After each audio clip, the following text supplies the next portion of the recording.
जय जय रघुवीर समर्थ। दक्षिणे लक्ष्मणो यस्य वामे तु जनकात्मजा पुरतो मारुतिर्यस्य तं वन्दे रघुनन्दनं। रामाय रामभद्राय रामचन्द्राय वेधसे रघुनाथाय नाथाय सीताया पतये नमः। मनोजवं मारुततुल्यवेगं जितेन्द्रियं बुद्धिमतां वरिष्ठं वातात्मजं वानरयूथमुख्यं श्रीरामदूतं शरणं प्रपद्ये। पूजन्तं राम रामेति मधुरं मधुराक्षरम् आरुह्य कविताशाखा वन्दे वाल्मीकिकोकिलं। जय जय रघुवीर समर्थ। गुरुर्ब्रह्मा गुरुर्विष्णुर्गुरुर्देवो महेश्वरः गुरुः साक्षात् परं ब्रह्म तस्मै श्री गुरवे नमः। सद्गुरुनाथ महाराज की जय। आर्य सनातन वैदिक हिंदू धर्म की जय। जय जय रघुवीर समर्थ। श्रीराम। एक नवीन विषय आपण प्रारंभ करत आहोत आणि तो विषय सगळ्यांच्या पचनी पडेल असा विश्वास मला वाटतोय। कारण आपल्या सगळ्यांचे परमाराध्य जे भगवान आहेत, मर्यादा पुरुषोत्तम भगवान श्रीराम, त्यांच्या चरित्राशी निगडीत काही विषय आपण पाहणार आहोत। एका अर्थानं आपण रामकथा पाहणार आहोत, पण रामकथा पाहताना त्याच्यातील घटनाक्रम बऱ्यापैकी सगळ्यांना माहीत असतात, पण त्याच्यातील तथ्य आणि मी आज त्या माध्यमातून माझ्या जीवनामध्ये कोणते आदर्श उतरवू शकतो, म्हणजे मराठीत बोलायचं तर त्याला ऍप्लिकेशन। हे ऍप्लिकेशन काय करायचं मी, हा विषय घ्यायचा। हा विषय निवडण्याच्या मागचा उद्देश तुम्हाला सांगतो, कारण पुन्हा एकदा मराठी शब्द वापरतो। हा 2 ते 2.5 वर्षाचा प्रोजेक्ट आहे। पूर्ण रामकथा भगवान रामचंद्रांच्या अवतार ग्रहणापासून ते अवतार समाप्तीपर्यंतचा हा सगळा काळ आपण 2 महिन्यातून एकदा भेटणार आहोत, बरोबर आहे। कदाचित ठिकाण वेगळं असेल पण विषय तोच असेल, आणि अपेक्षित आहे की लोक पण श्रोते तेच असतील, बुवा तोच असणार आहे, त्याची शाश्वती देतो। पण जे माहीत आहे तेच ऐकण्यामध्ये स्वारस्य किती राहील हा प्रश्न जरी असला तरी रामरायाची कथा अत्यंत मधुर आहे, सर्वांगानं सुंदर आहे।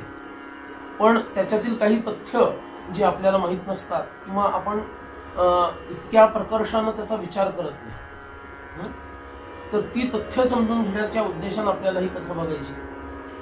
चर्चा झाली आमची की कोणता विषय ठेवावा, काय ठेवावा, तर मी माझं घोडं दामटतच ठेवलं असं की नाही आपल्याला हेच करायचं आहे, हेच करायचं आहे।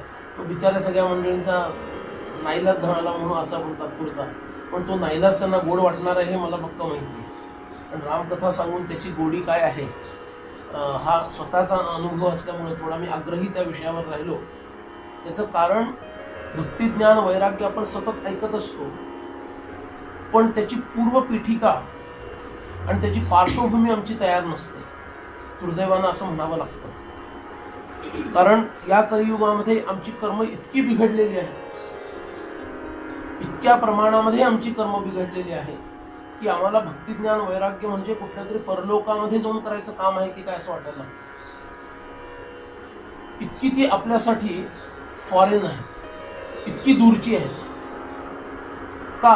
कारण अजून कर्मातूनच माझी सुटका होत नाही, कर्मातूनच शुद्धी होत नाही, आणि कर्म शुद्धी करायचं काम भक्तीचं नाही। तिला आपण मुद्दाम खाली ओढतोय. भक्तीचं काम कर्मशुद्धी करणं नाही आहे, भक्तीचं काम ज्ञान देणं हे आहे. तिला आम्ही कर्मशुद्धीमध्ये ओढतो, आमचं कर्म पण शुद्ध करून दे बाई. मग तिला भक्तीचं स्थान सोडून उपासनेच्या स्तरावर खाली यावं लागतं. तर हे उद्योग करण्यापेक्षा आम्ही आमचं कर्मच जर सुधारलं तर. म्हणून श्री रामरायांचं चरित्र हे मर्यादा पुरुषोत्तम श्रीराम म्हणताना मर्यादा शब्दाचा अर्थ काय, पुरुषोत्तम शब्दाचा अर्थ काय हे कळलं पाहिजे. बरोबर. बरेच लोक चुकीचा अर्थ काढतात आणि त्यांना असं वाटतं की परमात्मा असून सुद्धा त्यांनी मर्यादित जीवन जगून दाखवलं. मर्यादा शब्दाचा सीमा या पद्धतीने इथं अर्थ नाहीये, लिमिटेड असा अर्थ नाहीये. म्हणजे अनलिमिटेड परमात्मा लिमिटेड झाला असा त्याचा अर्थ नाहीये. मर्यादा शब्दातून धर्म हा शब्द ध्वनित होतो. कोणता धर्म जगायचा, धर्माचं पालन कसं करायचं हे भगवान शिकवतात. आणि म्हणून त्यांना म्हटलेलं आहे की रामो विग्रहवान धर्म. श्रीरामराय काय आहेत, जणू काही धर्मानंच एका रूप धारण केलं आणि तो धर्म स्वतः प्रकट झाला आणि तो रामरायांच्या रूपामध्ये प्रकट झाला. महाभारताच्या संदर्भामध्ये जर रामावताराचा विचार केला तर धर्मराज युधिष्ठिर खूप दुःखी असतो. 12 वर्ष वनवास आणि त्या वनवासामध्ये धर्मराजाची समजूत काढण्यासाठी अनेक साधू संत येत असतात. तर एक सत्पुरुष येतात आणि तो त्यांच्या पुढे आपलं गारहाण मांडतो की मी इतकं चांगलं वागलो तरी सुद्धा मला हे दुःख आहे आणि कसं मी जगायला हवं, काय करायला हवं. तेव्हा त्यांनी त्याचं दुःख निवारण करण्यासाठी भगवान रामचंद्रांचं चरित्र सांगितलं. महाभारतामध्ये 5 वेळा रामायण आलेलं आहे वेगळ्या वेगळ्या संदर्भात. म्हणजे महाभारतावर रामायणाचा किती प्रभाव आहे बघा. महाभारत फार मोठा ग्रंथ आहे, 1,00,000 त्याचे श्लोक आहेत अंदाजे, हरिवंश पुराण धरून. त्यामध्ये 5 वेळा वेगळ्या वेगळ्या निमित्तानं रामायण आलेलं आहे. आणि रामायण सर्व पुराणांमध्ये परत आलेलंच आहे. नंतर देवी भागवत असो, कुठलाही ग्रंथ काढा, श्रीमद भागवतामध्ये तर आहेच आहे, सगळ्या ग्रंथांमध्ये पद्मपुराण असो, कोणतंही पुराण काढा, रामायण तिथं आलेलं आहे. म्हणजे तो आदर्श किती मोठा रामरायांनी प्रस्थापित केला. तर त्या परिस्थितीमध्ये जेव्हा तो रडतो की मला हे दुःख भोगायला लागतं, त्यावेळेला ऋषी सांगतात श्री रामरायांना जेवढं दुःख भोगावं लागलं त्याच्या 1 अंश सुद्धा तुला आता दुःख नाही आणि तरी तू रडतोयस. रामरायांचं दिव्य चरित्र तुला सांगतो, कशा पद्धतीनं ते जगले, कशा पद्धतीनं वागले हे तुला कळलं म्हणजे तुझा दुःख परिहार होईल. आणि जेव्हा ते साध्यंत चरित्र सांगितलं रामरायांचं, तेव्हा युधिष्ठिराच्या लक्षात आलं मी रडण्या एवढं काही नाहीये विशेष, मला रडण्याचं काही कारण नाहीये. कारण रामराय कधी रडले नाहीत, आनंदी राहिले. त्यांना इतकं काही भोगावं लागलं तरी सुद्धा ते कर्तव्यपरायण राहिले, धर्मनिष्ठ राहिले आणि अजिबात त्यांनी कधी दुःख व्यक्त केलं नाही. मला सुद्धा दुःख करता कामा नये, हा मोठा संदेश धर्मराजाला संतांनी या रामकथेतून दिला.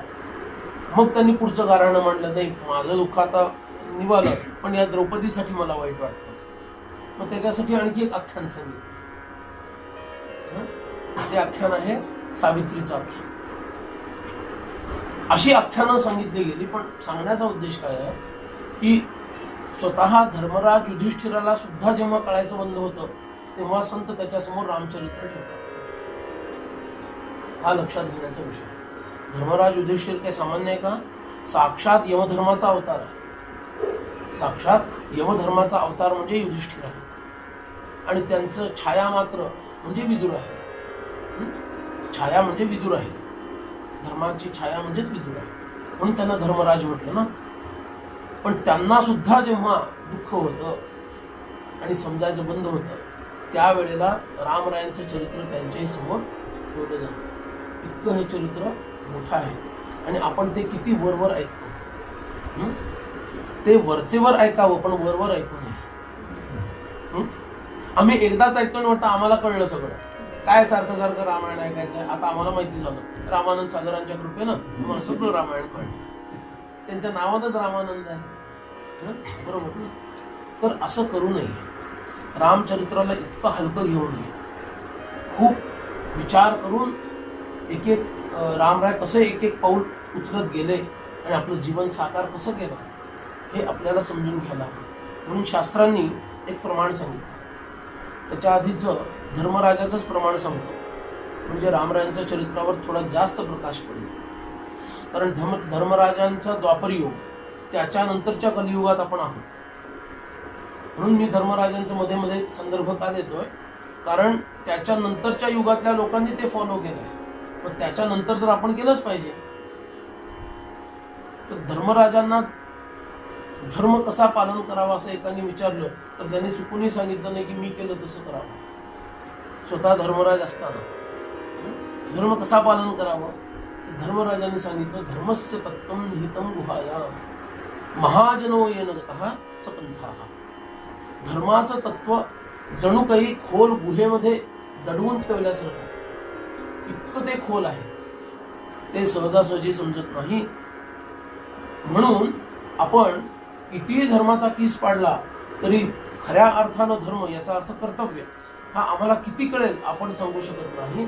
त्यापेक्षा अशाच परिस्थितीमध्ये पूर्वसुरी जे होते माझ्या आधीचे, की ज्यांना धर्मनिष्ठ मानलं गेलं, ते कसे वागले, ते ज्या मार्गाने गेले त्या मार्गाने आपण जावं. त्यालाच म्हणायचं गमू पंथ आनंद या राघवाचा. त्या राघवाच्या पंथानं आपल्याला जायचं. राघवाच्या पंथानं जीवन आपण नेण्याचा निश्चय केला म्हणजे आमच्या समोरची विघ्न आम्हाला विघ्न वाटेनाशी होतात. आमच्या जीवनातील विघ्न आम्हाला विघ्न वाटेनासं होतं. का? रामरायांचा आदर्श डोळ्यासमोर आहे. आमच्या डोळ्यासमोर रामरायांचा आदर्श नसतो तेव्हा आम्हाला लहान लहान गोष्टी विघ्न वाटायला लागतात. बापरे, आता काय करायचं, बरोबर ना. चुकून जाता जाता चप्पल सापडली नाही तरी विघ्न वाटायला लागतं. गेली कुठं गेली कुठं गेली कुठं, स्वतःहून तर ती न विचारता अशी जात नाही बिचारी कधी. कुणीतरी अपहरण केलेलं दिसतंय. मग सीता अपहरण झाल्यानंतर रामरायांना जेवढा शोक नाही होत तेवढा आम्हाला होतो, बरोबर. ती आहे आमची गंमत. म्हणजे सांगण्याचा उद्देश काय की रामरायांचं चरित्र आपण डोळसपणे पाहूया, त्या उद्देशानं आपल्याला इथे बसायचं आहे. आणि असं काही टार्गेट नाही की इतक्या दिवसात पूर्ण करायचं आहे. आणि तुमचं असलं तरी माझं नाही, मी त्या बाबतीत टार्गेट आहे, लक्षात घ्या.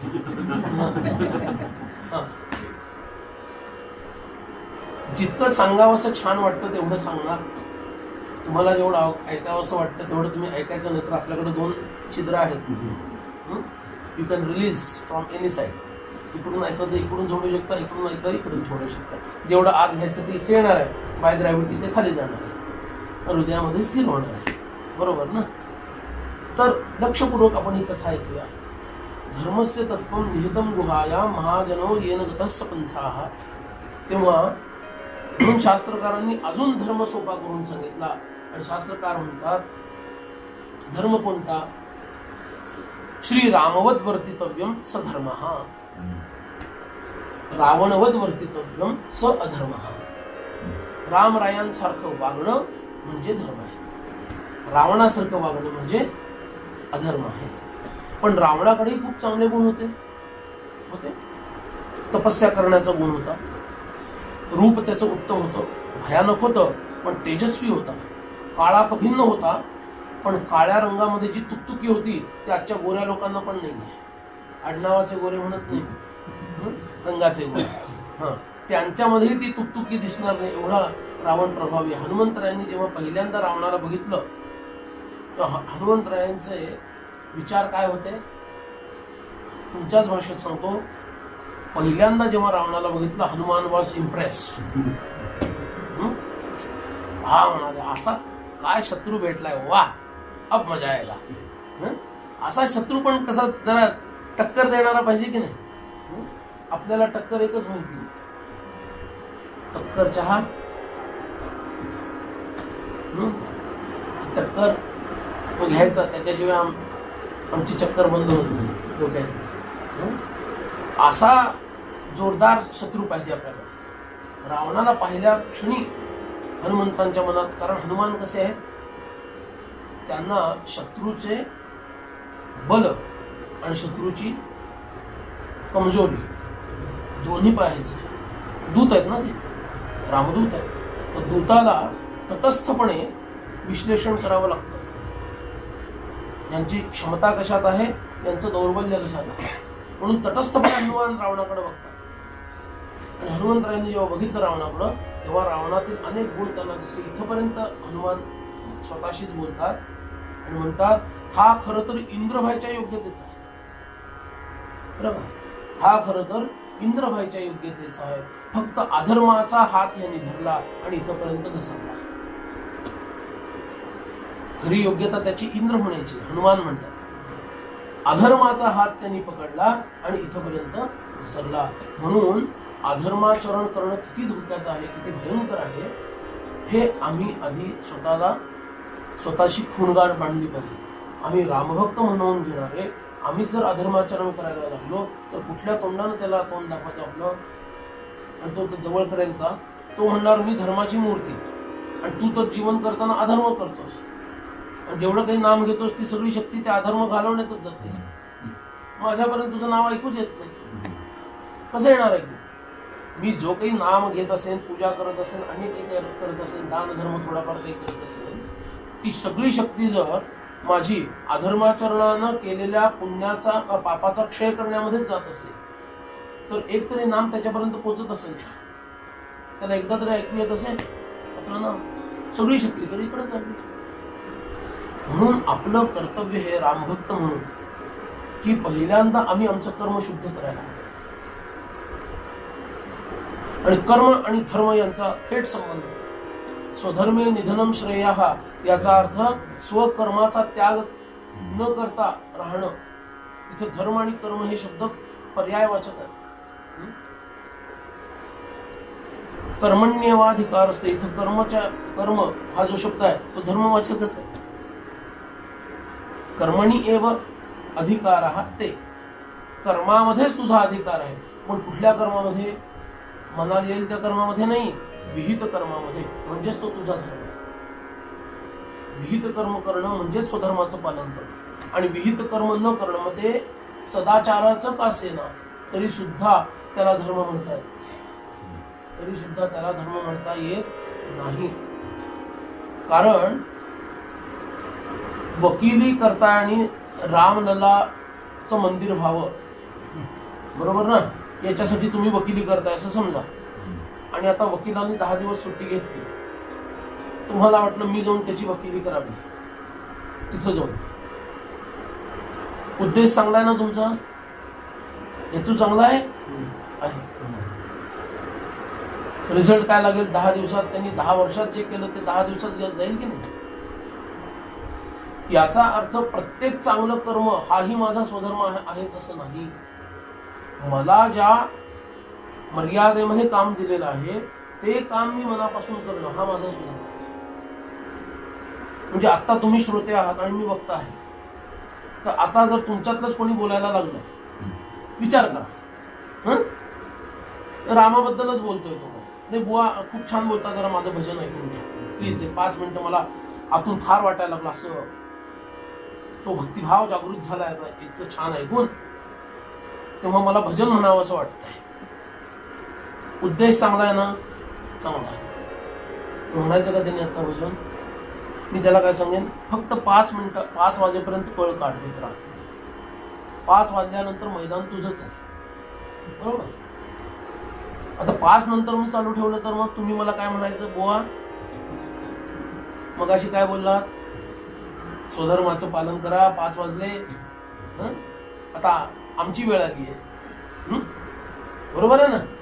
म्हणजे जगात हजारो चांगल्या गोष्टी आहेत, याचा अर्थ त्या 1000 गोष्टी करण्यासाठी मी धावणं म्हणजे सुद्धा स्वधर्म पालन नाही. चांगल्या गोष्टी तर करायच्याच आहेत, पण मला किती करायचे हे मला कळलं पाहिजे. म्हणून रामरायाचं चरित्र त्यासाठी ऐकायचं की मला नेमकं कसं वागायचं हे कळायला हवं. आणि हे वागायचं कळणं म्हणजेच काय आहे, रामरायांच्या चरित्राचा अध्ययन करणं. म्हणजे रामरायांचं चरित्र याचा अर्थ सीतामाईंचं पण चरित्र आलं, मारुतीरायांचंही आलं, लक्ष्मण भरत शत्रुघ्न यांचंही आलं, विभीषण आहेत त्यांचंही आलं, गुह आहे रामभक्त, शबरी आहे, या सगळ्यांचं, वसिष्ठ महामुनी आहे त्यांचं दिव्य चरित्र आहे, विश्वामित्रांचं चरित्र आहे, अगस्त्य मुनींचं चरित्र आहे. विश्वामित्र, अगस्त्य आणि वसिष्ठ हे 3 महान संत रामचरित्राचे सगळ्यात महत्वाचे दुवे. विश्वामित्र, वसिष्ठ आणि अगस्त्य या 3 ऋषींचं योगदान रामचरित्रामध्ये खूप मोठं आहे. ह्यांचं चरित्र येणार, म्हणून या सगळ्यांची चरित्र आपल्याला त्या अनुषंगानं बघत जायची. झाली तयारी आता मानसिक तुमची, म्हणजे मग वही उघडतो. हा,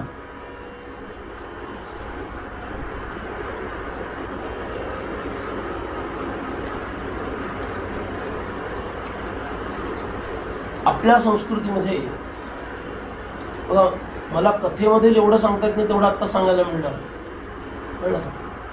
कथेमध्ये टाइम बाउंड असतं, रोज इतका वेळ आणि 9 दिवसामध्ये. इथं तसं काही नाही आहे, म्हणून विस्ताराने आपल्याला हे पाहायला मिळणार. ठीक आहे. आपल्या संस्कृतीमध्ये सगळ्यात जास्त महत्व कशाला दिलं? माणसाच्या संदर्भामध्ये सगळ्यात जास्त महत्व कशाला दिलं? काही कल्पना? वा, सुंदर उत्तर. जो चारित्र्यवान आहे तो सर्वश्रेष्ठ माणूस आहे आपल्याला. त्याच्याकडे पैसे किती, त्याचा मान सन्मान किती, त्याला पद कोणतं, त्याचा वर्ण कोणता, त्याचं लिंग कोणतं, त्याचं वय कोणतं, कशालाही महत्व नाही. शुकाचार्य एवढेच आहेत लहान, तो परीक्षिती खूप मोठ्या वयाने, पण शरण शुकाचार्यांना जातो. वयाचा संबंध काहीच नाही, बरोबर आहे. पण शुकांकडे दमडी नाहीये, साधी एक दमडी नाही त्यांच्याकडे, अंगावर कपडा नाहीये, आणि संपूर्ण विश्वाचा सम्राट असणारा परीक्षित त्यांना शरण जातो, बरोबर आहे ना. म्हणजे आपल्याकडे संपत्तीचंही वर्चस्व मानलेलं नाही, बुद्धिमत्तेचं वर्चस्व मानलंय का? तेही मानलेलं नाही. जितक्या चांगल्या चांगल्या गोष्टी आहेत त्याचा विचार करा. मान सन्मान, पद, प्रतिष्ठा, प्रसिद्धी, आयु, सत्ता, कशाचंही महत्व नाही. रूप, सौंदर्य, महत्व कशाचं आहे? चारित्र्याचं. जो चारित्र्यवान आहे तो आमच्याकडं संमत आहे, जो चारित्र्यहीन आहे त्याला आम्ही महत्व देत नाही. आणि म्हणून चारित्र्यच घडवणं, विवेकानंदांनी खूप छान व्याख्या सांगितली. What is education? शिक्षण म्हणजे काय?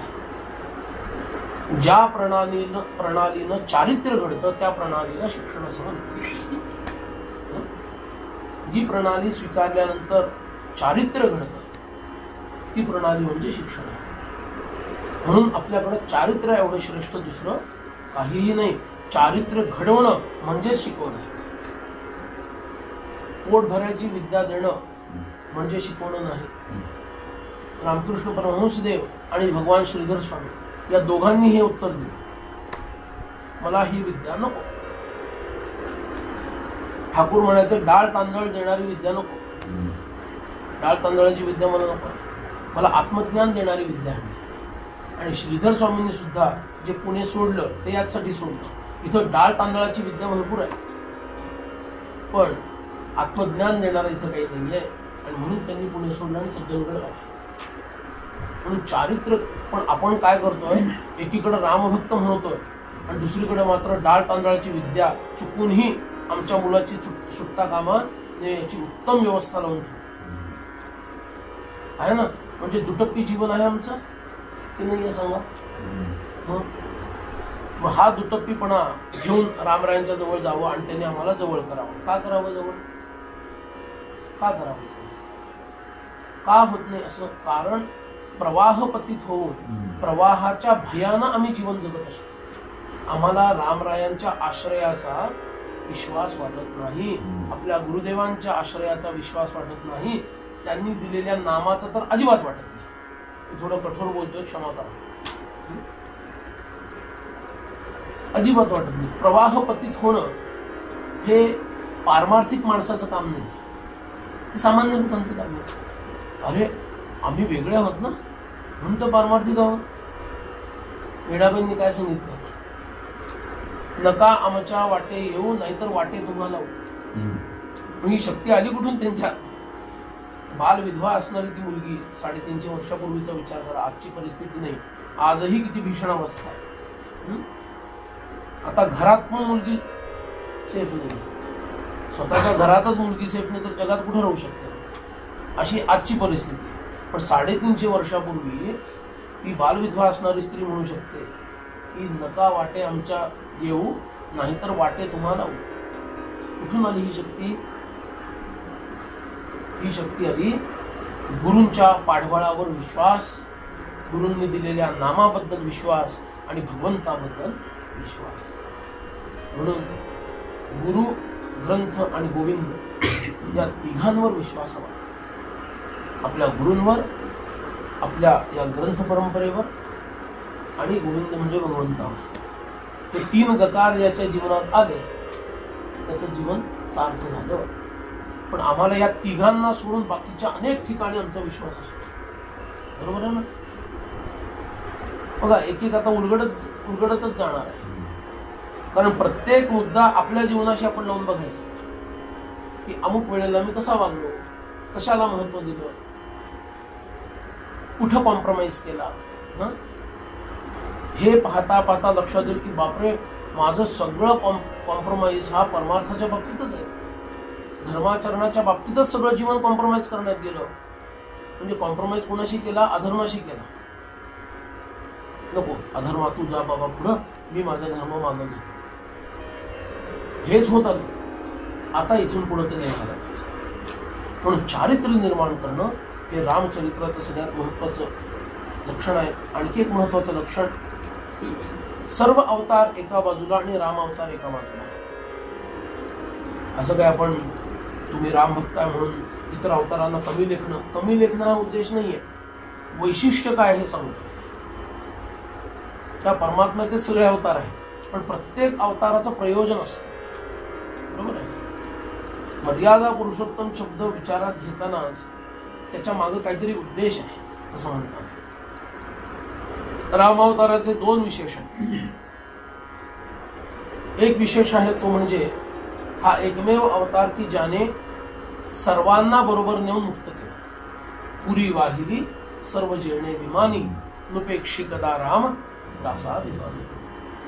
म्हणजे पुण्यापर्यंत नेलं. फक्त पशु पक्षी, फक्त झाडं आणि वेली शिल्लक राहिले अयोध्येमध्ये. फक्त झाडं आणि वेली, त्यांना चालता येत नाही म्हणून किडे मुंग्या सुद्धा, आळ्या सुद्धा, डास सुद्धा, हे सगळे बरोबर गेले भगवंताचे. म्हणून पुरी वाहिली सर्व, या सर्व मध्ये हे सगळे आले. फक्त माणसं नाही, मनुष्य मात्र नाही, हे सगळे. हे एक वैशिष्ट्य आहे राम अवताराचं. आणि त्याच्याहून विशेष वैशिष्ट्य हे आहे की अन्य सर्व अवतार हे वंदनीय आहेत, पण रामावतार वंदनीय अधिक अनुकरणीय आहे. महावराहांचा अवतार विचार करा. महावराह भगवान, त्यांनी काय केलं? हिरण्याक्षाला मारलं आणि पृथ्वी त्या एकार्णवातून बाहेर काढली. जमणार आहे मला? नृसिंहाचा अवतार, नृसिंह आणि आमचा काय संबंध आहे? काही संबंध ठेवलाय आम्ही बिचारे अहिंसावादी आहोत, आम्हाला हे असलं काही जमणार नाही. भगवान नृसिंहासारखं वागता येईल का आम्हाला? परशुरामांसारखं जमणार आहे? 21 वेळा नक्षत्रिय केली पृथ्वी, एवढा संहार जमणार आहे? श्रीकृष्णांसारखं जमणार आहे? आणि जमवू पण नका. काय बाहेर चाललंय गोंधळ माहिती आहे ना मोठा. नाहीतर गोप आणि गोपी नावाखाली परमार्थ राहायला बाजूलाच आणि सगळा स्वैराचार सुरू होऊन जाईल. म्हणून ह्या कुणाचंही चरित्र अनुकरणीय नाही, ते वंदनीय नक्कीच आहे, कारण ते परमात्म्याचंच रूप आहे. पण रामचरित्राचं हे एक वैशिष्ट्य आहे की ते वंदनीय तर आहेच, कारण ते परमात्म्याचं रूप आहे, पण त्याच जोडीला ते अनुकरणीय सुद्धा आहे. You can direct apply in your life, direct application. म्हणून तर म्हटलं धर्म कशाला म्हणायचं, रामवत वर्तितव्यम, रामरायांसारखं वागा असं शास्त्रांनी सांगून टाकलं. आता दाखवा मला एक तरी शास्त्राचं वचन की अमक्या अमक्या अवताराप्रमाणे वागा असं आपल्याला सांगितलेलं आहे. सांगा, व्यंकटेशांसारखं वागा असं सांगितलेलं आहे, दाखवा. श्रीकृष्णांसारखं वागा असं सांगितलेलं आहे, नरसिंहांसारखं वागा असं सांगितलेलं आहे, शिवांच्या कुठल्या तरी अवतारांसारखं वागून दाखवा असं सांगितलेलं आहे. कुठंच नाही मिळणार. रामांसारखं वागा असं शास्त्र स्वतः सांगतं. का सांगतं? कारण तुमच्या आमच्यावरती संस्कार करण्यासाठी भगवंतांनी अवतार घेतला, आणि हे रामचरित्राचं एक फार मोठं व्यवच्छेदक लक्षण आहे, जे अन्यत्र कुठे मिळत नाही.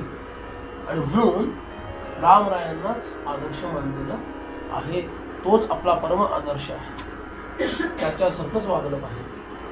म्हणून ह्या दोन गोष्टी लक्षात घ्यायच्या. आणि आता रामायणाची व्युत्पत्ती वगैरे सांगितली, एवढे शास्त्रीय विषय नको घ्यायला. रामायण कशाला म्हणायचं का घेऊ, तुम्ही म्हणाल तर घेतो, तुम्ही म्हणाल चला पुढे तर पुढे जा, सांगा पुढे जाऊया, चला पुढे जाऊया.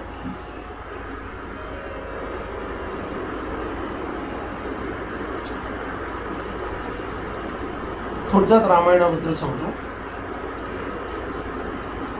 एकूण 200 पेक्षा अधिक रामायण आहेत, 200 पेक्षा अधिक. फक्त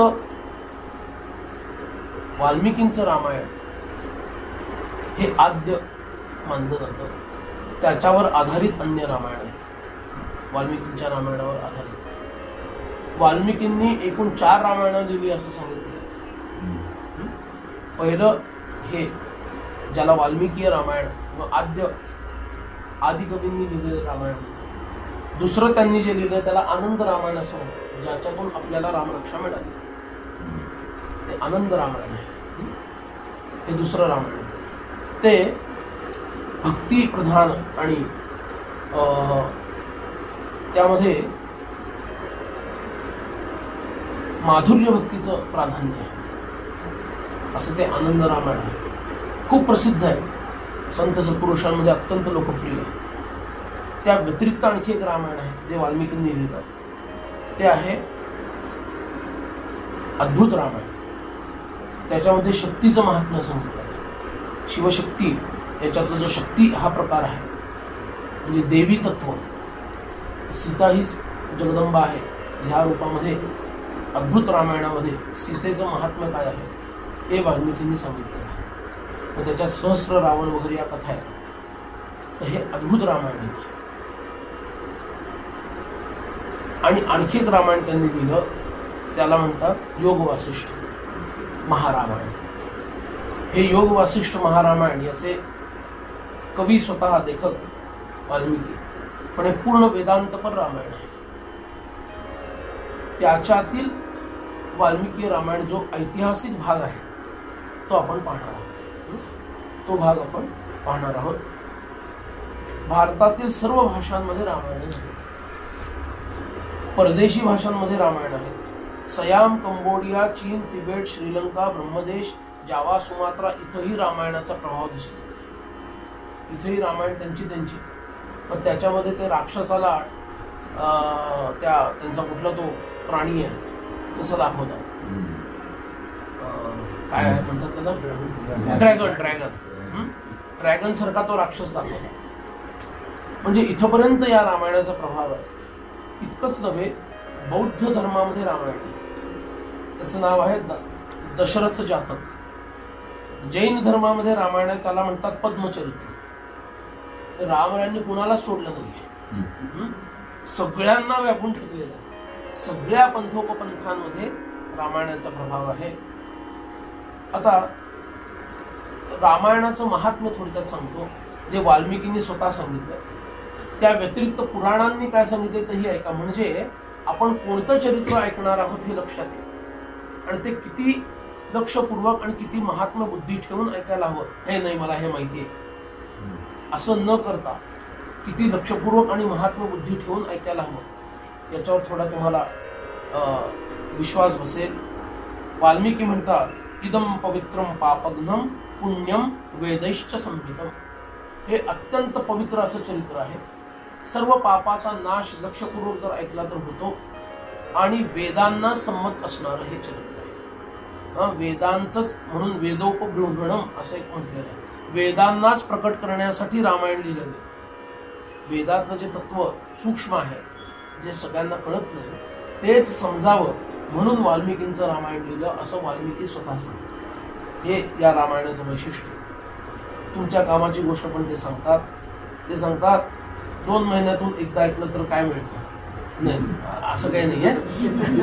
मी एकदम माझ्या मनातच काहीतरी बोलून गेलो. ते म्हणतात, धन, पुत्र आणि आयु या 3 गोष्टी यांनी मिळतात. धन मिळतं, पुत्र मिळतात ज्यांना हव्यात त्यांना, घाबरू नका, आणि आयु, या 3ही गोष्टी तुम्हाला मिळतील रामायण ऐकायला. नित्य पाठानं संपूर्ण पापमुक्ती, नित्य पाठ जर असेल, रोज वाचत असाल, संपूर्ण मुक्ती आणि संपूर्ण दुःखाचा नाश, आणि मरणांती ब्रह्मलोक किंवा विष्णू लोकामध्ये तुम्ही जाऊन पोहोचाल असं सांगितलं. श्राद्धाच्या वेळेला रामायण वाचलं तर काय होईल? खरं तर ब्राह्मणांना शास्त्राचा नियम आहे, दिलेले आहे. श्राद्ध काळामध्ये ब्राह्मणाने यजमानाला, म्हणजे त्या कुलपुरोहितानं, खरं तर आता आपण कुलच ठेवलं नाही तर पुरोहित येणार कुठे? नाही का, सगळीकडे संकर होत चाललाय. त्यांनी रामायण वाचायला हवं श्राद्ध काळामध्ये. त्यानं काय होतं, ते जर ऐकवलं तर पितामह, प्रपितामह म्हणजे पणजोबा, वृद्ध पितामह म्हणजे खापर पणजोबा, हे सर्व दिव्य लोकांमध्ये जातात. केवढी मोठी सेवा तुम्ही त्यांची करता, आपल्या पितरांसाठी किती करता. त्याच्यासाठी श्राद्ध करायला पाहिजे, नाही तर नुसतंच रामायण म्हणतो श्राद्ध करत नाही, असा आगाऊपणा नाही. श्राद्धामध्ये हे करायचं, हे करावं. 1 सर्ग वाचला तर 1000 अश्वमेध याग. आपण एकदा रामरक्षा म्हणतो, त्याच्यात काय म्हटलेलं आहे? अश्वमेधाधिकम पुण्यम संप्राप्नोति न संशयः. रामरक्षा एकदा म्हटली किंवा वाचली तर 1 अश्वमेधाचं पुण्य. याच्यातला 1 सर्ग वाचला तर 1000 अश्वमेध याग केल्याचं पुण्य आहे. हे रामायण आहे. आणि 10,000 वाजपेयी यज्ञ केल्याचं पुण्य. मग श्रवण ज्या ठिकाणी तुम्ही ऐकायला बसता त्या स्थानावर काय प्रभाव पडतो? त्या स्थानामध्ये सर्वश्रेष्ठ तीर्थ, ज्याला प्रयाग म्हणतात, ते स्वतःहून येतं. सर्वश्रेष्ठ नदी गंगाजीला म्हणतात, ती स्वतःहून इथे येते. सर्वश्रेष्ठ वन, ज्याला नैमिषारण्य म्हणतात, ते स्वतः इथे येतं. आणि सर्वश्रेष्ठ क्षेत्र कुरुक्षेत्र जे आहे, हे सुद्धा तिथे येऊन पोहोचतं. जिथं रामायणाचा पाठ असतो त्या ठिकाणी या 4ही गोष्टी तिथं सूक्ष्म रूपामध्ये येऊन पोहोचतात. आणि वेगळं सांगायची गरज नाही, मारुतिराय सुद्धा येतात. बरोबर आहे ना, मारुतिराय सुद्धा तिथे येऊन पोहोचतात. आणि या यात्रांचं फळ तुम्हाला प्राप्त होतं. तुम्ही युट्यूब वरती बसून प्रयागला जाऊन मिळत नाही.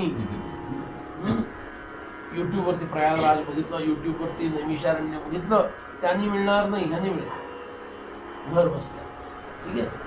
पुढे सांगितलं, रामायण ही गायत्री मंत्राचीच व्याख्या आहे.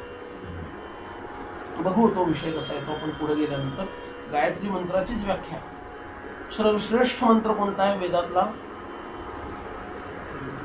वेदानाम गायत्री असं सांगितलं. सर्व मंत्रांचं, आता ऋग्वेदामध्ये 10,500 मंत्र आहेत. ऋग्वेदापुरता विचार केला, त्या सर्व मंत्रांचं एका मंत्रामध्ये रूपांतर करायचं झालं तर तो गायत्री मंत्र आहे. सगळ्या मंत्रांचा भावार्थ त्याच्यामध्ये. आणि रामायण काय आहे? गायत्री मंत्राचं स्वरूप, त्याची व्याख्या म्हणजेच रामायण आहे. म्हणजे किती उच्च कोटीचा हा ग्रंथ आहे इकडं आपलं लक्ष पाहिजे. आणि ब्राह्मणांना कर्तव्य म्हणून सांगितलं प्रत्यही इतरांना ऐकवावे. ब्राह्मणाचं कर्तव्य त्यांनी रोज रामायण आपल्या यजमानाला ऐकवलं पाहिजे असं सांगितलं. हे कोण म्हणतंय? स्वतः वाल्मिकी ऋषी सांगतो. भगवान वेदव्यास काय सांगतात ऐका. स्कंद पुराणामध्ये असं म्हटलेलं आहे, ब्रह्मा, विष्णू आणि महेश हे तिघही सच्चिदानंद श्रीरामांचे अंशभूत आहेत.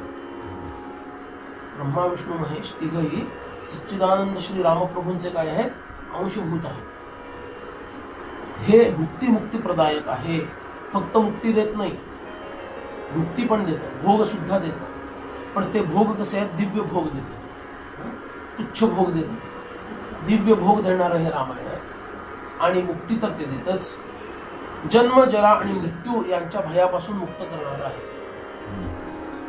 याचं पारायण जर केलं तर आत्मसाक्षात्कार होतो असं सांगितलं. रामायणाच्या पारायणानंही आत्मसाक्षात्कार होतो. आणि मग 9 दिवस रामायण कथा केली तर काय, तो आता आपल्याला काही बघायची गरज नाहीये. नुसतं उल्लेख करतो. एक प्रकार आहे त्याच्यात महापापनाश, दुसरा आहे तो सकल धर्माचं आचरण केल्याचं फळ, आणि तिसरं आहे त्याच्यात सकळ दोषाची निवृत्ती असं सांगितलं. देवी भागवतामध्ये अश्विन शुद्ध प्रतिपदा ते नवमी म्हणजे जी शारदीय नवरात्र असते त्या काळामध्ये रामायण सांगितलं जावं असं सांगितलं. तो रामायण सांगितलं जावं असं काळ आहे. कथास्थान तीर्थरूप बनतं आणि रामायण या शब्दोच्चारानं सुद्धा महापापांचा नाश होतो असं वेदव्यास म्हणतात. आणि सिद्धांत स्कंद पुराणाचा आणि सगळ्याच पुराणातला सिद्धांत असा आहे. माझ्याबरोबर सगळ्यांनी मागोमाग म्हणायचं, कलौ नास्त्येव नास्त्येव नास्त्येव गतिरन्यथा.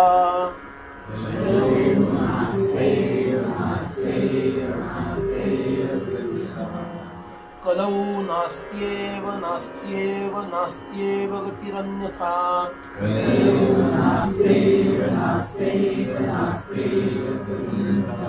राम नामैव नामैव नामैव मम जीवनम्. राम नामैव नामैव नामैव मम जीवनम्. राम नामैव नामैव नामैव मम जीवनम्. राम नामैव नामैव नामैव मम जीवनम्. काय सांगितलं? कलियुगामध्ये दुसरी कोणतीच गती नाही. त्रिवार सांगितलं. त्रिवार सांगितलं की सिद्धांत होतो. त्रिवार सांगतात तेव्हा नास्त्येव नास्त्येव आणि एव शब्द म्हणजे च म्हटलेलं आहे. मुळीच नाही, मुळीच नाही, मुळीच नाही असं व्यास भगवान 3दा म्हणतात. कलियुगात दुसरी गतीच नाही. राम नाम राम नाम राम नाम हेच एकमात्र गती देणारं असं सांगितलं. हे पुराणांनी आपल्याला सांगितले. बृहद्धर्म पुराणामध्ये नारदांनी 18 पुराण रचण्याच्या आधी वेदव्यासांना वाल्मिकी रामायणाचा अभ्यास करायला सांगितलं. हे बृहद्धर्म पुराण सांगितलं. आधी वाल्मिकी रामायणाचा अभ्यास करा, वाल्मिकींची कृपा संपादन करा, रामप्रभूंची कृपा संपादन करा, मग तुम्हाला 18 पुराण, 18 उपपुराण आणि 18 औपपुराण हे सगळं लिहिता येण्याचा अधिकार प्राप्त होईल असं बृहद्धर्म पुराणात सांगितलं. इतकं हा ग्रंथ काय आहे? परमपवित्र आहे. त्या परमपवित्रतेच्या दृष्टीनं त्याच्याकडे पाहण्याची आमची बुद्धी व्हायला पाहिजे. मग आम्ही थोडं लक्षपूर्वक ऐकतो. नाही तर आपल्याला काय वाटतं, नाही मला हे माहिती आहे, मला माहिती आहे असं नाही सांगतो. मग रामायणाचा शुभारंभ होतो. याला आर्ष आदिकाव्य असं म्हटलं आहे. आर्ष शब्दाचा अर्थ काय? ऋषी प्रणीत. ज्या ऋषींनी लिहिलं त्याला आर्ष असं म्हणतात. म्हणून आपलं जे पुराणापर्यंत जे वाङ्मय आहे त्याला आर्ष वाङ्मय म्हणतात. पुराणांच्या नंतर जे वाङ्मय तयार झालं त्या वाङ्मयाला आचार्यांचं वाङ्मय म्हणतात. वेगळे वेगळे भाष्य, शंकराचार्य, मध्वाचार्य ह्या लोकांनी जी भाष्य लिहिली, रामानुज आहे, हे भाष्य म्हणजे आचार्यांचं. आणि त्याच्यानंतर जे झालं ते संत काव्य झालं. ज्ञानेश्वर माऊली आहेत, समर्थ आहेत, तुलसीदास आहेत, रैदास आहेत, बरोबर, किंवा दक्षिणेत त्यागराज वगैरे हे लोक आहेत. हे काय झालं, संत काव्य. आर्ष म्हणजे ऋषींनी रचलेलं. ऋषी कुणाला म्हणायचं? म्हणून बघा, हे काय एवढं डिटेलमध्ये मी सांगतो. पटकन रामकथा सुरू नाही का करता येणार, पण प्रमाण का मानायचं रामायणाला हे कळायला हवं. कुणी रचलं, कुणी सांगितलं, कशा पद्धतीनं त्यांनी रचलं, हे जोपर्यंत कळणार नाही तोपर्यंत त्याचं महत्वच पटणार नाही. नाहीतर आपल्याकडे ठरलेलं पालुपद असतं, आजच्या काळात असं करावं लागतं, असतं ना. ते जे थोतांड आहे ते दूर करण्यासाठी हे सगळं चाललेलं आहे. ते थोतांड आहे सगळं. माझ्यात हिंमत नाहीये प्रवाहाच्या विरुद्ध उभे राहण्याची, म्हणून आम्ही ते पालुपद सारखं मध्ये मध्ये आणत असतो. नाही, आजच्या काळात राव, हे तर करायलाच पाहिजे, नाही आजच्या काळात हे करायलाच पाहिजे. मग कशाला रामनाम घेऊन काय उपयोग आहे तुझा? तू ठामपणे उभा राहू शकला पाहिजे ना. मला शास्त्रांनी जे सांगितलं त्याच्या विरुद्ध मी जात नाही. तुम्ही कशासाठी या सगळ्यांचा अभ्यास करायचा? इतरांसारखंच जर मला हे सगळं करून वागायचं असेल, प्रवाह पतितासारखं, तर मग हे वाचून उपयोग काय आहे? बरोबर ना. मग हे का सांगतोय? ऋषी कोण? ऋषी शास्त्रात कोणाला म्हटलेलं आहे? सगळ्यांनी म्हणा. ऊर्ध्वरेतस्तपस्त्यागी नियताशी च संयमी शापानुग्रहयो शक्तः सत्यसंधो भवेत् ऋषिः. कुणाला ऋषी म्हणायचं? सुनकला?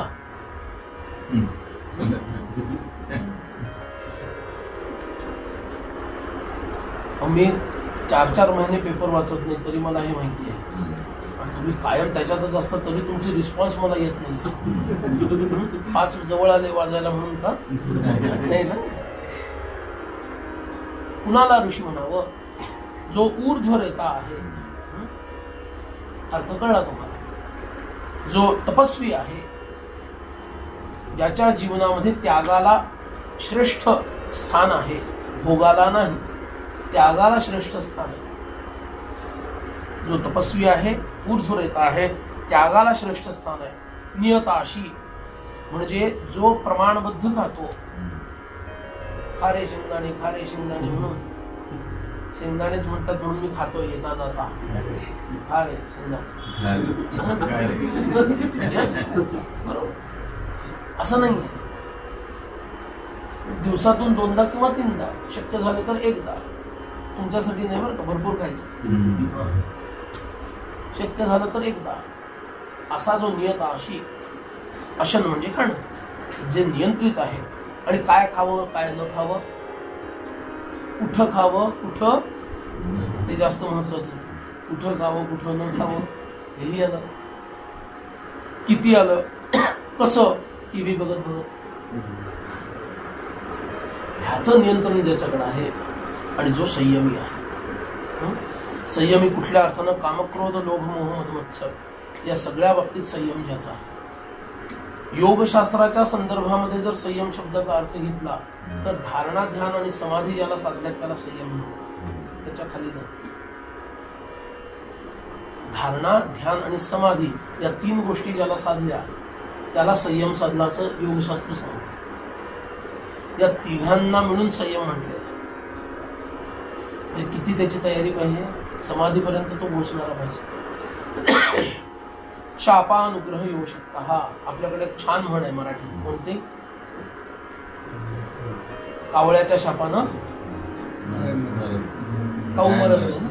काऊ मरत नाही. कावळ्याच्या शापानं काऊ मरत नाही. हल्लीचे गाय कुठं आहे? काऊच झाली आहे ना. गिर गाय दिसते तुम्हाला कुठं? देशी गाय दिसते कुठं? लाल कंधारी आहे, किल्लार आहे, कुठं दिसतात? नाही दिसत. तर कावळ्याच्या शापानं काऊ मरत नाही ही जी मराठी म्हण आहे ह्यांच्या शापानं मरतो ना खरं. शाप देण्याची शक्ती आहे, कारण अनुग्रह देण्याची शक्ती आहे. शापानुग्रह येऊ शकता. हा त्यांनी म्हटलं मेलेला उठ तर उठला पाहिजे. महाराजांनी उठवलेला आहे, समर्थांनी उठवलेला आहे, मेलेल्याला उठवलं ना. माऊलींनी म्हटलं अगं भिंती चल, जर आपल्याला त्याला भेटायला जायचं, खूपच धडपड देतोय त्या लांब, चल भेटूया. भिंत उठली, निघाली. म्हणजे काय, त्यांच्याकडे ती शक्ती आहे, सत्ता. बरोबर ना. हे शक्त हा आणि सत्यसंधा हा. सध्याच्या काळामध्ये हे सगळं शक्य. सत्यसंधा किती गुण झाले. ऊर्ध्वरेता, तपस्वी, त्यागी, नियताशी म्हणजे खाण्याच्या संदर्भातला, संयमी म्हणजे ध्यान धारणा समाधी, शाप आणि अनुग्रह देण्याची शक्ती असणारा आणि सत्यसंध. एवढे 8 गुण त्यांच्याकडे. असा जो आहे त्याला ऋषी म्हणायचं. आणि त्यांनी जे वाङ्मय तयार केलं त्याला आर्ष वाङ्मय म्हणायचं. आता जे आर्ष वाङ्मय लिहितात ते प्रमाण मानायचं की कामक्रोधानं लिडबिडलेल्या लोकांनी काहीतरी इतके कठोर शब्द तोंडात येतात, पण मी अगदी आवडून घेतोय स्वतःला. अशा लोकांनी काहीतरी टिनपाट लिहून पाठवलं त्याला प्रमाण मानायचं. कशाला प्रमाण मानायचं? ज्यांच्याकडे हे 8 गुण आहे त्यांचं वाङ्मय अप्रमाण. का तर आजच्या काळाला सापेक्ष नाही. आणि कोण हे काम, क्रोध, लोभ, स्वार्थ यांनी लिडबिडलेले जे कोणी लोक आहेत त्यांनी बनवलेलं आहे ते एक ते वाङ्मयच नाही मुळात, ते साहित्य. त्यांनी जे लिहिलं, त्यांनी जे रूल्स बनवले ते मात्र प्रमाण. म्हणजे मूर्खपणाचा कळस आहे की नाही सांगा. तरी सुद्धा आम्ही प्रवाहपतीत होत असू तर आम्ही कोण ठरतो? तुम्ही विचार करा. बरोबर आहे. तुम्ही म्हणाल बुवा तुमच्या रामायणानं आम्हाला सगळ्यांना जेलमध्ये जायची तुम्ही छान व्यवस्था करता. नाही, ते काही ते होऊ देणार नाही. त्यांना आहे ना काळजी आपली. ते भक्ताभिमानी आहे. नुपेक्षी कदा राम दासाभिमानी, नुपेक्षी कदा देव भक्ताभिमानी. अजिबात तो आपल्याला काही होऊ देणार नाही. पण आमचा अभिमान तरी त्याला दिसू दे की आम्ही भक्त आहोत, आम्ही दास आहोत हे तरी दिसू दे त्याला. आपली कमिटमेंट दिसू दे ना. आमची कमिटमेंटच दिसत नाही भगवंताला. म्हणजे जाऊ दे. म्हणून रामायण ऐकायचं. आम्ही धर्मनिष्ठ व्हायला हवं, राष्ट्रनिष्ठ व्हायला हवं. आणि राष्ट्रनिष्ठ म्हणजे कोणते? कम्युनिस्टांचं राष्ट्र नाही. सनातन धर्माला जे राष्ट्र अपेक्षित आहेत त्याच्याशी आम्ही एकनिष्ठ व्हायला हवं. आत्ताचे पण राष्ट्रवादी आहेत की लोक नाही. घड्याळ काय घालतायत, परत दुसरं काहीतरी पिपाणी काय वाजवतायत. तर पिपाणीच ना काय. तुम्ही खूपच त्यांच्याबद्दल प्रेमाने बोलता. हे नाही आहेत आता राष्ट्रवादी असे. आम्हाला कोणत्या राष्ट्राचा अभिमान पाहिजे? वैदिक सनातन परंपरेला जे राष्ट्र म्हणून अपेक्षित असणारी संकल्पना आहे त्याला साकार करणारे ते आमच्या दृष्टीनं राष्ट्रवादी, इतर कोणी नाही. बरोबर. भगवान म्हणून नावं ठेवणारे आमच्या दृष्टीनं राष्ट्रवादी नाही आहेत. अरे ते ऋषी आहेत, त्यांच्यात हे 8 गुण आहेत आणि तुम्ही त्यांना नावं ठेवता. तुम्ही प्रमाण की ते प्रमाण आहे. बरोबर आहे ना. म्हणून हा साकल्यानं विचार आम्ही करू. रामायणातील आदर्श आज सुद्धा जीवनात उतरवणं हे जर आम्ही करू शकलो तर त्याला तोंड दाखवू शकतो. आणि तेच महाराजांनी करून दाखवलं, तेच समर्थांनी करून दाखवलं. दासबोधामध्ये सगळं रामायणच आहे.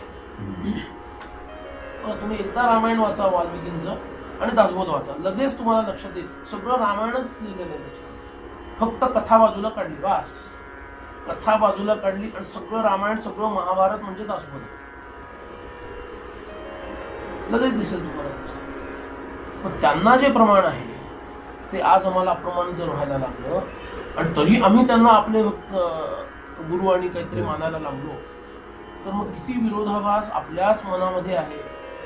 आमचं आम्हालाच कळत नाही की आम्ही नेमकं काय करतोय. म्हणून आमचा हा ठाम विश्वास पाहिजे, रामायणानं जे सांगितले ते सत्य आहे. रामायण हे आमचं संविधान आहे. संविधान म्हणजे काय? सम्यक विधान. विधान सम्यक असलं तर त्याला संविधान म्हणता येतं. त्याच्यात 1000 वेळेला बदल करायची वेळ येते तर कसलं काय मग संविधान? सम्यक विधान म्हणजे संविधान ना. सम्यक असेल याचा अर्थ लाखो वर्ष गेली तरी त्याच्यात बदल करायची गरज नाही, तेव्हा तर ते सम्यक आहे. 350 वर्ष झाली, दासबोधातली एक ओवी अप्रमाण दाखवा. 800 वर्ष होत आली, ज्ञानेश्वरीतली एक ओवी अप्रमाण दाखवा. सगळं प्रमाणभूतच आहे. का? सम्यक आहे. का सम्यक आहे? हे 8 गुण असणाऱ्यांनी ते लिहिलेलं आहे. हे 8 गुण ज्यांच्यात होते त्यांनी दासबोध लिहिला. हे 8 गुण ज्यांच्यात होते त्यांनी ज्ञानेश्वरी लिहिली. म्हणून ते सम्यक आणि ते अपरिवर्तनीय आहे ना. पण हे कामक्रोधाला अधीन झालेले, स्वार्थाला अधीन झालेल्या लोकांनी जे नियम ठरवले ते आम्ही प्रमाण मानायचे का? हा विचार तुम्ही करायचा. म्हणून प्रवाह पत्तीत हा शब्द मी जो वापरतो तो त्यासाठी वापरतो. आम्ही महाराजांचे आहोत, समर्थांचे आहोत. आम्ही प्रवाह पत्तीत नाही. आम्हाला हे गाईडलाईन दिले ती त्यांची गाईडलाईन आम्ही फॉलो करणार. तुमची गाईडलाईनच नाही आम्हाला, बरोबर ना. पण हा ठामपणा येईल कधी? हा ठामपणा यांच्याबद्दलचं महत्व मनात वाढेल तेव्हा येईल. ऋषी म्हणजे काय हेच जर माहित नसेल तर नाही काळानुसार थोडं बदलायला हवं असाच विचार मनात येणार आहे. म्हणून आता एक विरोधाभास आहे, थोडाच वेळ आपल्याकडे शिल्लक आहे, तो तेवढा सांगतो म्हणजे आपल्याला बालकांडामध्ये प्रवेश करता येईल. काल निर्णय त्याला एक प्रमाण दासबोधातलं पण देतो. उभराट्या नामासाठी वाल्मिक तरला उठाव होईल. चरित्र बदला शतकोटी, भविष्य बदला शतकोटी, चरित्र रघुनाथाचं. आता याच्यात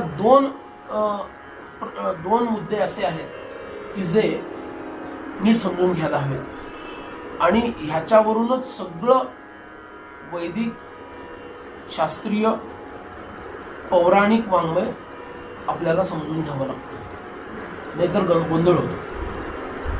2 मुद्दे आहेत, एक शतकोटी चरित्र आणि दुसरं भविष्य बदला.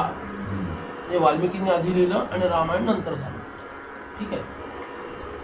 तर हे 2 मुद्दे नीट समजून घ्यायला हवे. काय म्हणजे वाल्मिकी इज फ्री, हाऊ भगवान राम शुड लिव्ह. रामरायांवर बंधन आहे की वाल्मिकींनी सांगितलं तसं तुम्ही वागायचं, असा अर्थ आहे का त्याचा?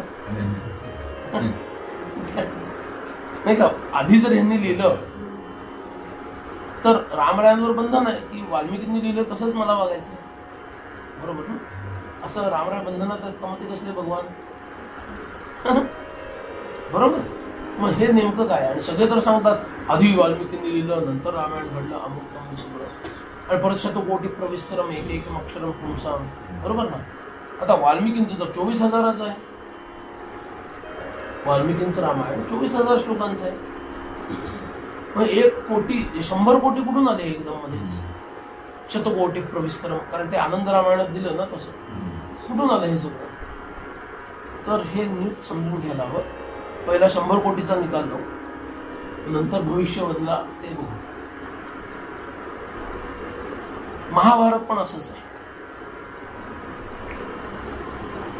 महाभारतामध्ये मूळ संहिता लिहिली 56 कोटी, 1 लाखाची लिहिली. 1 लाख श्लोकांची. त्यानंतर त्याचं पुन्हा विभाजन केलं.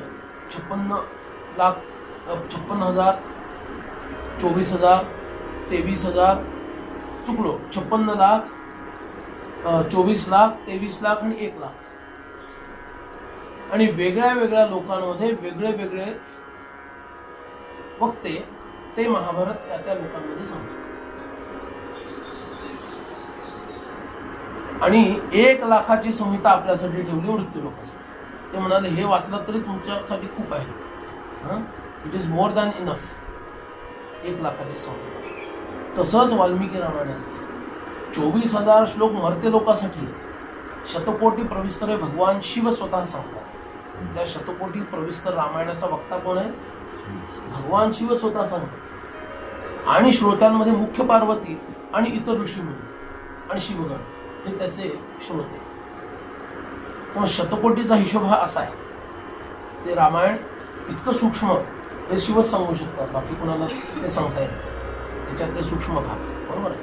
म्हणून वाल्मिकींचं रामायण 24 कोटी असलं तरी शतकोटी प्रविस्तर जे म्हटलं आहे त्याचा अर्थवाद नाही आहे, ते शिव स्वतः इतरांना सांगतात असा त्याचा प्रभाव.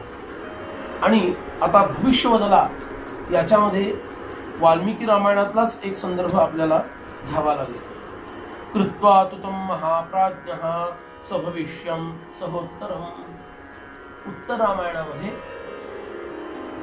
वाल्मिकींनी स्वतःबद्दलच हे लिहिलं, दुसऱ्याच्या मुखातून हा शब्द घातला. काय कसं रामायण लिहिलं? कृत्वा तुतम महाप्राज्ञः, हे सगळं तयार केलं त्यांनी, ही संहिता कशी? सभविष्यम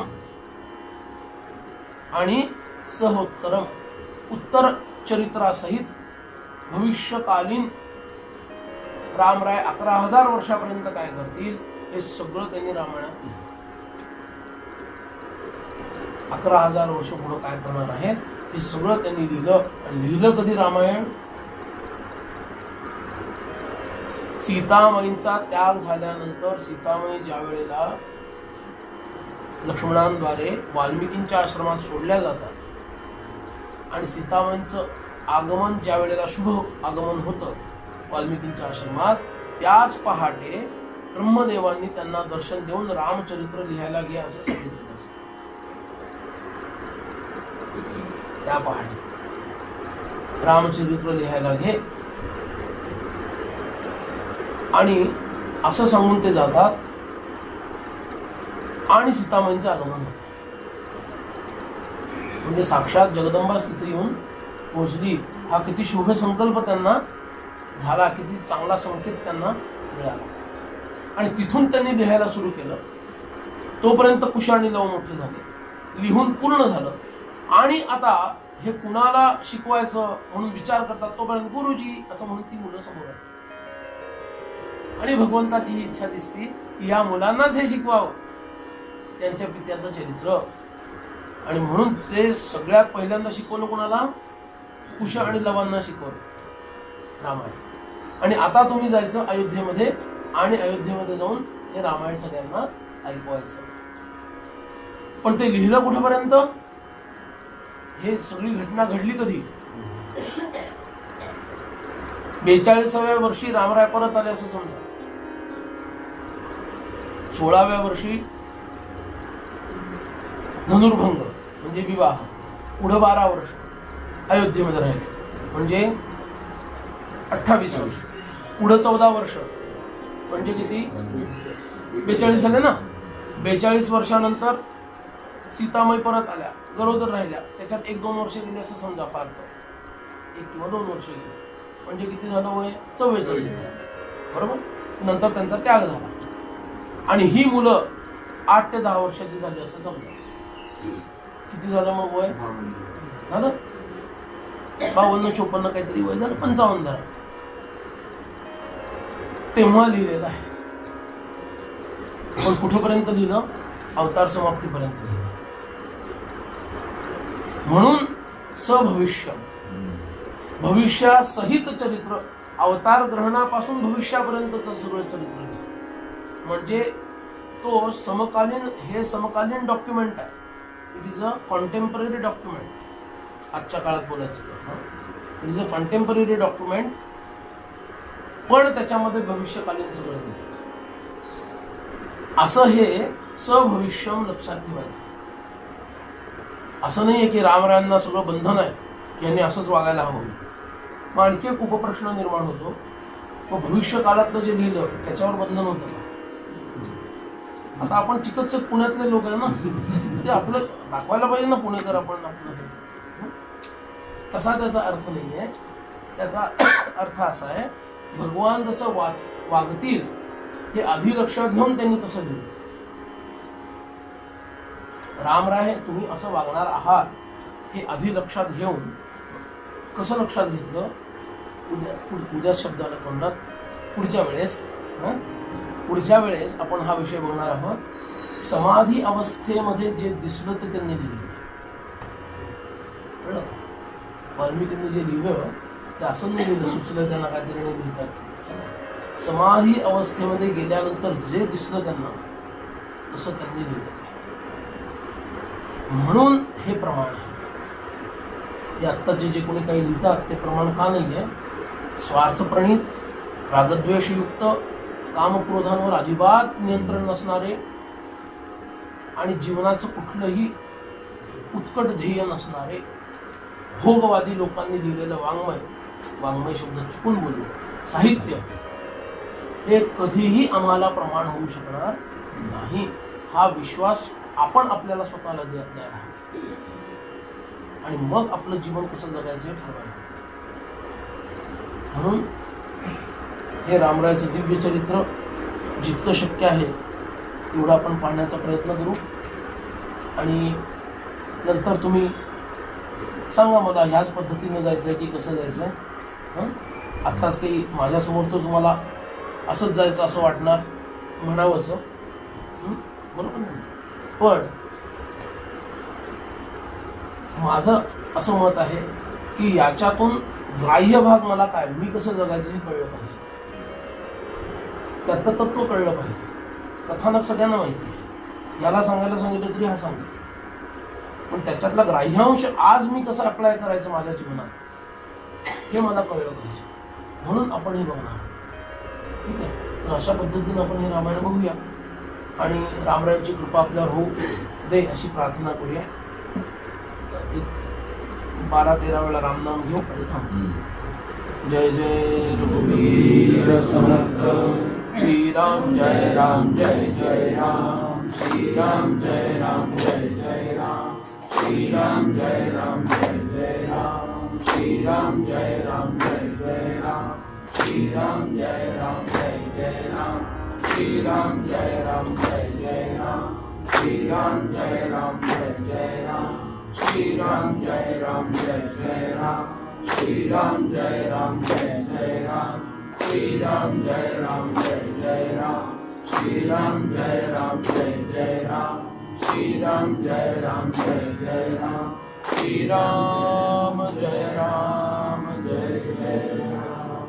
जय जय रघुवीर समर्थ सीतारामचंद्र भगवान की जय. आर्य सनातन वैदिक